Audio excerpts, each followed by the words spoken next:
Tamalwadi police ठाण्याच्या हद्दीत एक अत्यंत धक्कादायक आणि संतापजनक घटना उघडकीस आली आहे। अवघ्या 13 महिन्यांच्या निष्पाप चिमुकल्या मुलीचा तिच्या चुलत्याने निर्घृण केल्याची घटना समोर आली असून या प्रकरणाने संपूर्ण परिसर हादरून गेला आहे। मात्र तामलवाडी पोलिसांनी अत्यंत वेगवान आणि कौशल्यपूर्ण तपास करत अवघ्या 24 तासात या गुन्ह्याचा उलगडा केला। 28 फेब्रुवारी 2026 रोजी महादेव माने राहणार गवळेवाडी यांनी आपल्या 13 महिन्यांच्या मुलीला अज्ञात व्यक्तीने घरातून पळवून नेल्याची तक्रार तामलवाडी पोलीस ठाण्यात दाखल केली।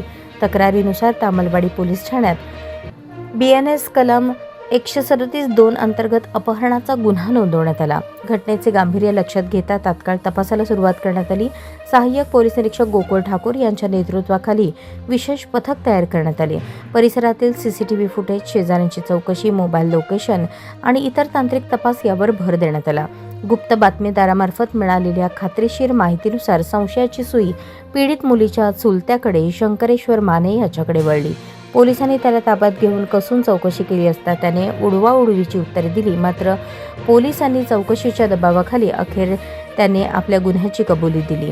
आरोपीने दिलेल्या माहितीनुसार 27 फेब्रुवारी रोजी पहाटे 5 ते 5:30च्या सुमारास त्याने झोपेत असलेल्या चिमुकलीला घरातून उचलून नेले, गावाबाहेरील शेतात नेऊन तिचा गळा दाबून खून केला। त्यानंतर गुन्हा लपवण्याच्या उद्देशाने कोयत्याच्या साहाय्याने मृतदेहाचे तुकडे करून पोत्यात भरले आणि जवळील चारीमध्ये पुरून टाकले।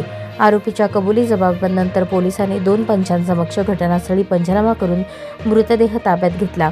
संपूर्ण प्रक्रिया कायदेशीर नियमांचे पालन करून पार पाडण्यात आली असून पुढील तपास आणि फॉरेन्सिक प्रक्रिया सुरू आहे।